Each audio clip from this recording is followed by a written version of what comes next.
আজকে আমার অন্নপ্রাশন। আমি তো চলে এসেছি রাজাপুর মন্দিরে, আর আমার তো জগন্নাথের থেকে চোখই ফিরছে না। হ্যাঁ, এটা আমাদের অর্চিতার মনের কথা।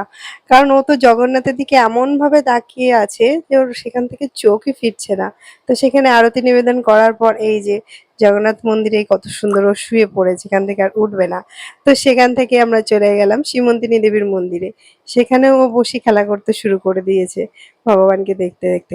তো এইবার সেই কঠিন মুহূর্ত, কঠিন কাজ, যখন কিনা তাকে সুন্দর করে তিলক পরাতে হবে। তো কিভাবে তাকে তিলক পরাবো? তার হাতগুলো তো নড়েই যাচ্ছে, সে বারবার তিলকগুলো ঘেঁটে দিচ্ছে। তো কিভাবে পরাবো? অনেক কষ্টের পর ও একটু শান্ত হলো, তখন কিন্তু এইভাবে তিলকটা পরানো হয়েছে। ভালোই হয়েছিল, কিন্তু পরে আর ঘাটেনি। ওটা শুকিয়ে গেছিল সুন্দরভাবে, ফ্যান দিয়ে হাওয়া করে শুকানো হয়েছিল। তো তারপরে দেখো এদিকে যজ্ঞ অনুষ্ঠান শুরু হয়ে গেছে। এটা অন্নপ্রাশনের জন্য যজ্ঞ অনুষ্ঠান চলছে। তো এই যজ্ঞ অনুষ্ঠানে কিন্তু অর্চিতার মা বাবা বসেছে, সেই যজ্ঞে তারা আহুতি দেবে। এবং পুরো যজ্ঞ অনুষ্ঠানে কিন্তু শুধু অর্চিতার মা বাবাই বসেনি, দেখো অর্চিতাও কিন্তু বসে গেছে সেই যজ্ঞ অনুষ্ঠানে। খুব সুন্দরভাবে তিলক পরে সেজে গুজে কিন্তু বসেছে। খুব সুন্দর লাগছিল যজ্ঞ অনুষ্ঠানটা। এই যে সেই যজ্ঞের অগ্নি, খুব দারুণভাবে কিন্তু যজ্ঞ অনুষ্ঠানটা সম্পন্ন হয়।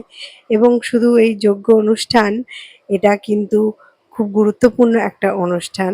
কারণ অন্নপ্রাশন, বিবাহ ইত্যাদি সংস্কারে কিন্তু যজ্ঞ অনুষ্ঠান খুবই গুরুত্বপূর্ণ। তো দেখতে পাচ্ছ অনেক ভক্তরা এসেছে তার অনুষ্ঠান অ্যাটেন্ড করার জন্য। প্রথমেই বলেছিলাম যে এই অন্নপ্রাশনে অনেকে আসবে।